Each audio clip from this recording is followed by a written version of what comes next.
Hi, I'm Brad, and I finally figured out a way to keep the hair out of my face.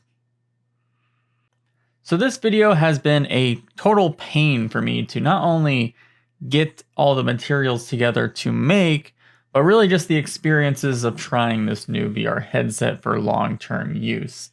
I tried the PSVR 2 at CES, and while I had a good experience, it was a very closed demo. I didn't have much time to do a lot of things I would like to do, and some things were notably different.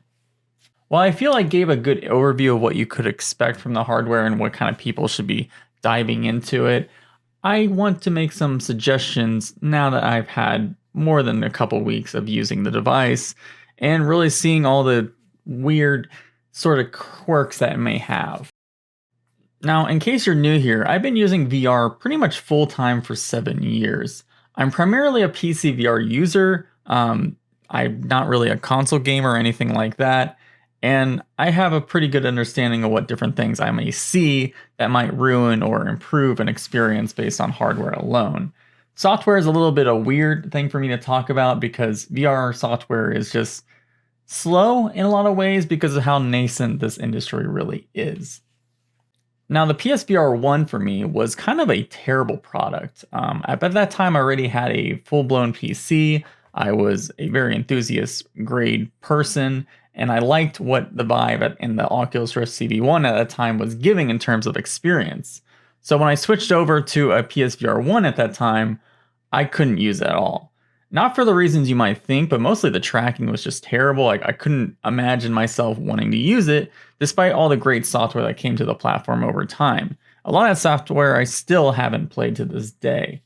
Now with PSVR 2, it's actually solved a lot of those issues for me over the first generation. It seems like a product that should be released by a company who has enough funding to make something good.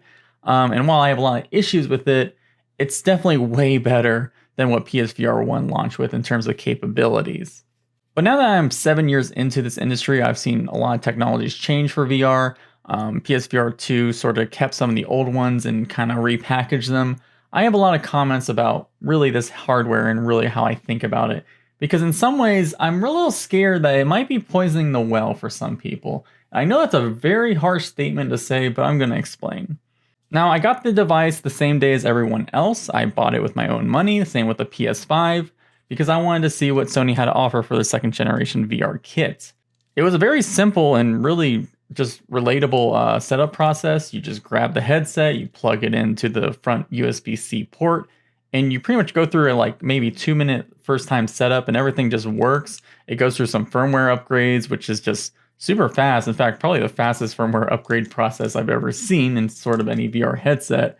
And it goes through the eye tracking calibration, which is kind of neat because there's some, it uses Tobii eye tracking, which is pretty much a standard. This is not the first eye tracking headset at all that I've used, and a lot of other ones use the same eye tracking kit. And after you go through the setup, it would just put you into basically a dark black area with a lot of menus that are all on a 2D screen floating kind of a few meters in front of you, just in this black space again. And that's where things start getting a little weird. I remember my first sort of opinions of this actual space. It wasn't a good first impression because I know people have talked about this a lot, but I'm going to just mention it real quick. The mirror effect is very strong on the headset. And not to really go too in depth to this, but this is a problem that standard OLED displays have.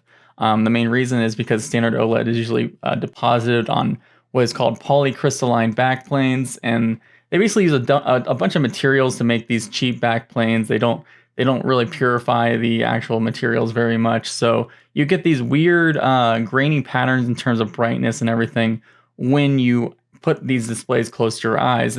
These displays are actually very similar to what you'll find in like an iPhone, for example, just magnified with some lenses. And in that dark room with a lot of gray menus, the Mura was just awful, and I was very scared for my first impression. But as I loaded up a game, and my first game came with the console itself and was the main game I was interested in, was Horizon, Call of the Mountain. And I was kind of amazed, honestly, because I think it was running on much higher brightness than what my CES demo did. I remember loading up in the main menu, and immediately you're just in this nice little villa, and the sun is just up in the sky and shining down on you super brightly. And I mean super bright. I noticed the Mura was pretty much gone in these super bright environments, and just things looked really good because this is also the first headset that supports 10-bit HDR and actually has content that takes advantage of that. And not only do you have the OLED and the HDR 10-bit, that compared with the high brightness gave some just incredible contrast and colors I still haven't seen bested in any other headset that I've tried. So I start playing the game, and then I start realizing something feels really off. In fact, about 20 to 30 minutes in, that offness started making me nauseous. Now, this was very shocking to me because, again, I've been using VR for 7 years. I might have gotten nauseous maybe a few times. One was like my first experience with VR, which was a very pre-production software demo, and things are breaking. I was falling through floors and ceilings, and yeah, I had to go to the bathroom to do some puking. And some other big moments after that was like, for example, Boneworks releasing, and there was a lot of bugs with that had a lot of similar issues that would cause me getting nauseous. But for this headset, I went into a game, started walking around, playing the game like normal, and I wasn't really running into any bugs. I was just getting nauseous. So I had to take off the headset, which I didn't want to do because the actual content I was playing on it was beautiful and gorgeous, and there was a lot of neat interactions. At the time, I was like thinking to myself, well, maybe I'm just not feeling well that day. Maybe there's something wrong with me, not the headset. The headset is just maybe showing off some sickness I might have, maybe a stomach flu or something. So I did wait like a day or two to come back to the system and then continue playing the game when I felt like I was sure that it wasn't, me being sick itself. And I hopped in the game. I had full brightness and everything, and I kept playing it. 20, 30 minutes later on my second playthrough of this game, I had to take off the headset again because I just felt extremely nauseous to the point where I just feel ill. And I was floored by this. I didn't really hear other people having this issue as much as I did. There was a couple murmurings from some other content creators, and then I started doing some searches on Twitter especially, and I started seeing a lot of people also having this problem. Now, the interesting thing about this problem is it pretty much set me on a journey mostly trying to figure out what might be causing this issue for a seasoned VR user, because there's a lot of people who were new to VR that weren't experiencing as harsh of motion sickness as others. So I had to wonder if there's some things that maybe longtime users were acclimated to that the PSVR 2 pretty much throw away just to get a certain experience out of it. And after a week of pretty much buying an expensive camera and doing a lot of comparisons, recording a ton of footage, I've pretty much found that there's two main reasons that would cause sickness. I guess three in a little way, but the third reason kind of connects to one of them. So I made a video not too long ago, which kind of gives you an idea, one example of why this headset might make seasoned VR users sick. And that is because Sony decided to go with a very high persistence if you run it at the default max brightness value. So for those who do not know what persistence is, pretty much ever since the DK2, which actually the DK1 did not have low persistence, but they switched to the DK2 and all of a sudden people started getting less sick using VR. From that point forward, manufacturers decided that if you add a long time black frame insertion for the display over a frame, usually you would have only 10% of the actual frame actually lit and 90% of that frame actually just pure black, your brain would perceive motion a lot more clear. Now, the only reason that they do this is because we don't have something like 1,000 refresh rate displays for VR. So when we're still stuck with the 75, 90, 120 hertz, that black frame insertion is still very important. Every headset I've used up until now has had a pretty low persistence value, around that 10% mark. HTC Vive, Rift CV1, Valve Index, and Quest 2, Quest Pro is even very close to that. All these headsets just give you what I like to call, and this is a new metric I'm going to talk a lot about on the channel going forward, which is head motion clarity. So when your head moves while there's a display attached to your face, your eyes are still counter-rotating. As you can see here, I'm still looking at the camera and my head is moving. And due to that, your brain just picks up things very differently based on the light going to your eyes, and that black frame insertion solves that. So I did a lot of measurements, and I realized that yes, PSVR 2 is the most brightest nits to eye display in a VR headset. When it's at 100% full blast, you can get like 265 nits of peak brightness being delivered directly into your retinas. But when you lower that slider to 0%, you get actually a very comparable persistence to other headsets that have been released. However, that 0% brightness, if you want that super high head motion clarity, you only get 60 nits to the eye, which is actually very similar to what the Pico 4 gives you, and is much lower than other standard headsets such as the Quest 2, Quest Pro, Valve Index, who all target at least 100 nits per eye, sometimes higher depending on what setting you go. So it's kind of an unfortunate trade-off. It makes me very nervous that Sony, out of the box, might be making people sick just to advertise a super high brightness experience, because again, the displays inside the PSVR 2 are not very different than the displays in my phone. They're not too different from the displays used in the HTC Vive or the Rift CV1 or the Vive Pro, for example. They're just making that black frame insertion a lot less, having the frame on longer to get a much higher perceived brightness. And while that is immersive, it just kind of sucks that you also are losing a lot of that head motion clarity because they're just pushing that further for probably marketing, if I had to guess. Now, it's not just persistence being an issue. You can change this, as I said. You can lower the brightness and the persistence value changes quite a bit. So I've been playing, whenever I played the system, I would play on 0 to 25%. 25% probably is actually the sweet spot if you really are sensitive to head motion clarity, because it gets around that 100, 110 nits to eye with a pretty still low persistence value compared to 100%. But the other thing that plagued me is not to do with much with head motion clarity, but artificial motion clarity. And I'm sure a lot of people already know about this, but some titles in PSVR 2 can choose two different ways of rendering. One, they can rely on reprojection completely. They target a 60 FPS frame rate, and then they do some reprojection calibration to double that frame rate to 120 frames per second, which matches the 120 hertz that the displays can go up to. Every single AAA game that has released so far uses this target. Gran Turismo 7, Resident Evil Village, and Call of the Mountain all target that 60 hertz frame rate. But it seems that this reprojection system that Sony is giving use for developers to rely on is actually the worst, really, today in a modern VR system. It's almost like it's copy-pasted from PSVR 1, which also did this a lot. But back then, it was still sort of Wild West, and, no one had amazing reprojection even back then. I mean, obviously, Meta and Oculus still did, but it was more okay back then, I would say.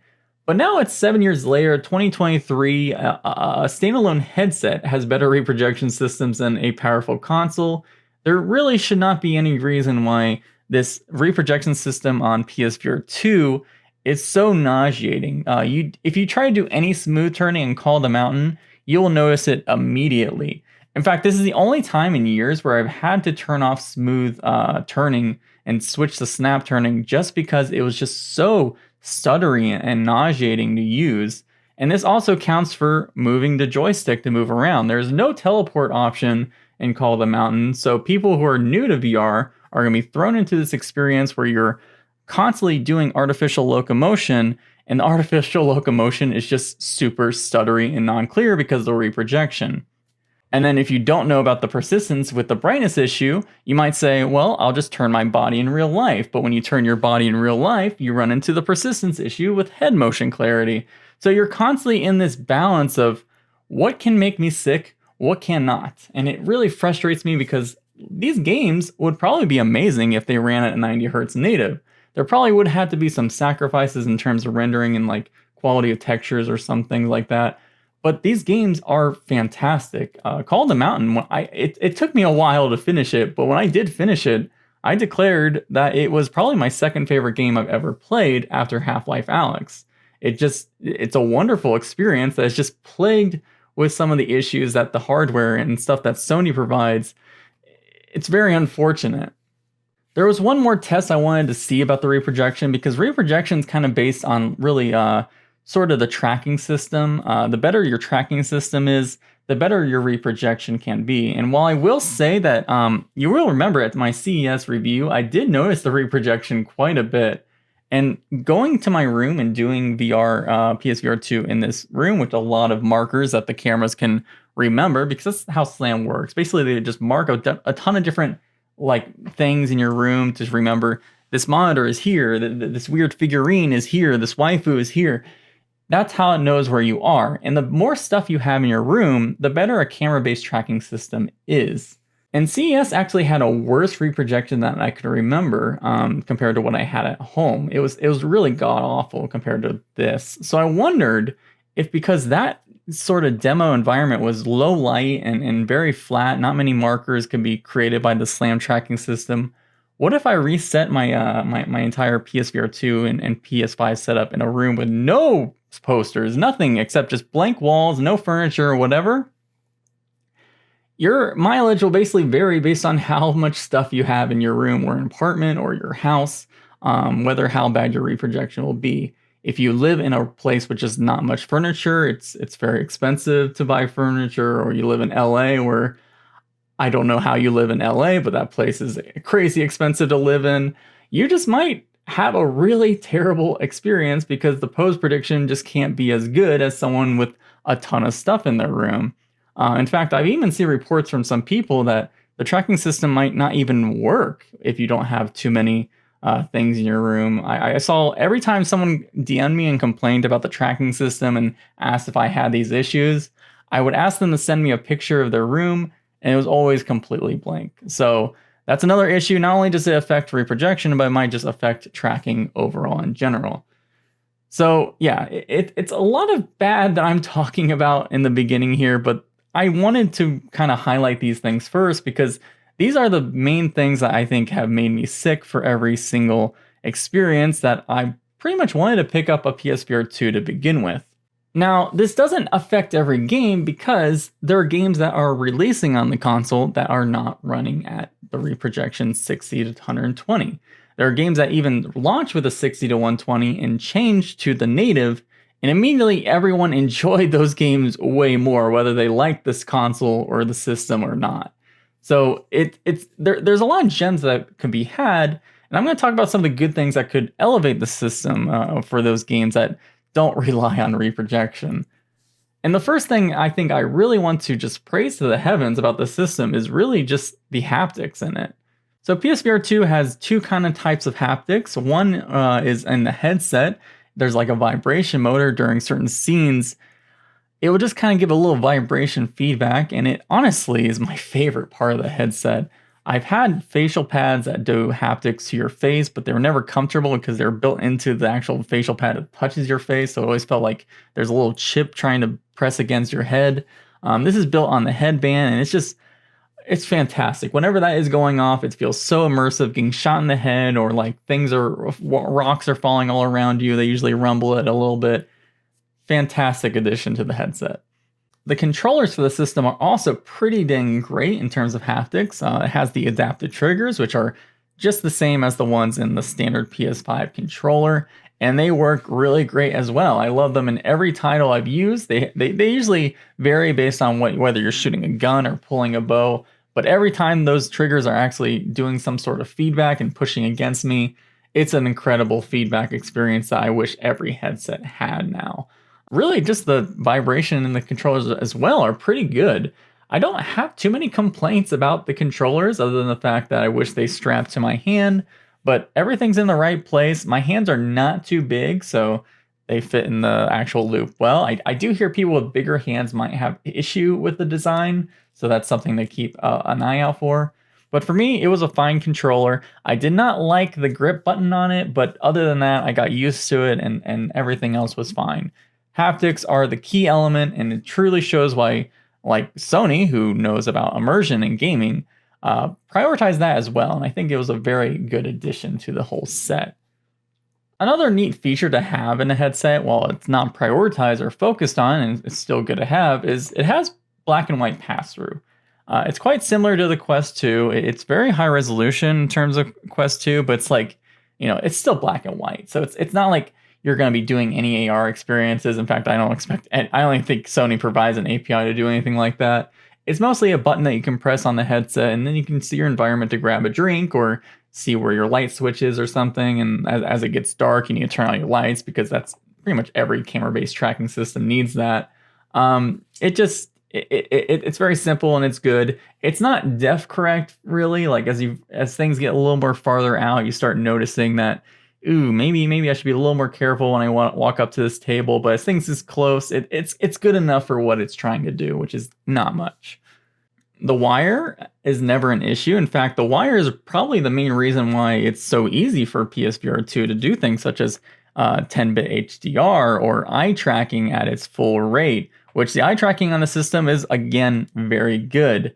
It's funny because this is the only headset I've tried where when you do the eye tracking calibration, not only do you have to look at dots on a black screen, but because they know they make the actual headset brighter, they also make you do it with a white screen background as well, because if they make all the screen white, your pupils will actually get smaller. So they, the whole tracking algorithm is based on cameras pointing to your eyes, seeing the IR rings around your eyes. So it's important to have both different setups.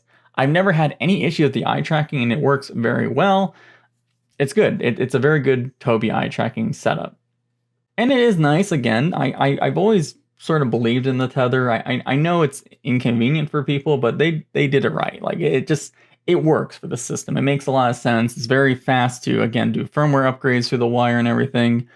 In terms of displays and optics, I know we talked about some of the issues, but let's talk about, other than Ura, there is also screen door effect visible, especially in very bright scenes. When your eyes get smaller, you'll notice actually screen door effect even more so.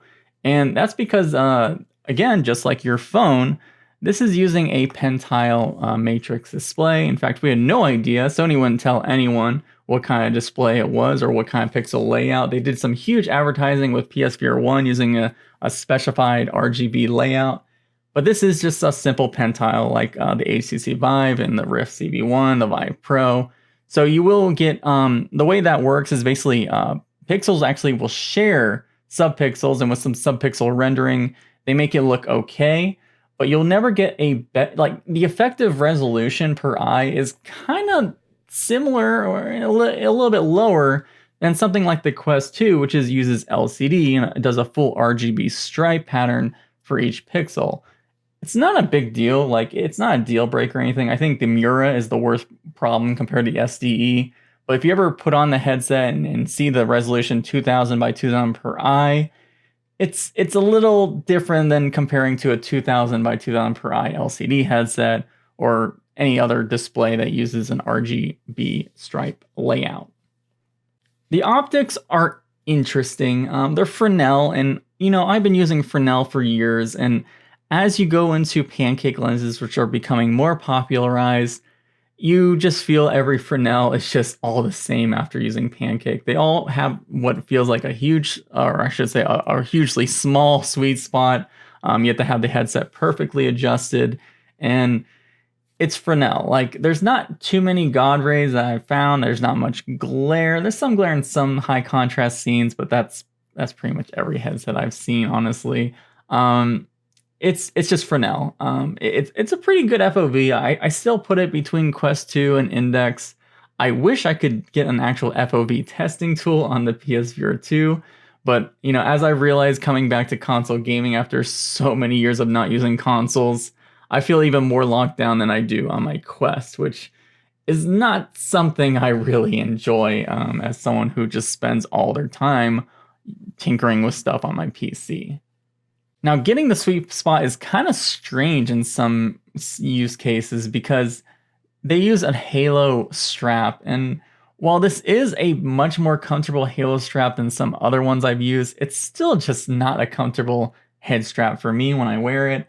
I always enjoy having some sort of top strap on headsets. It just alleviates the pressure on my forehead and sometimes sits better just having that a little bit lifted up for my ears and other things. And it comes with built-in audio, these little earbuds that, you pop into the back and you put them in your ears. Those earbuds are actually not the worst in terms of sound quality, and they actually do work well for my ears, which is very rare for earbuds. I usually never use earbuds because they hurt. But they were okay. I did try using a fully Bluetooth, low latency, high-end headphones that would go over the actual strap itself, but that actually made me lose the sweet spot quite a bit more often because it would just make the actual headband shift because of how kind of bulky the plastic is where it would rest over it. And I tried another pair of headphones that were not Bluetooth, and they kind of did the same thing. So I would hope that third-party manufacturers will make like an actual integrated audio over-ear speaker solution that just snaps to the side of the plastic and plugs into the 2.5 millimeter headphone jack, because I really like integrated audio. Things that don't have integrated audio just kind of feels very archaic and reminds me of that I'm going back to like 2016 times when I bought the Vive and I had to plug in headphones for that compared to the CV1, which had built in. And every headset that has been mass consumerized since then has some sort of integrated audio, whether it's a silly speaker pipe or like actual high-end cans. It's just, yeah, I do like integrated audio in my VR in the current year.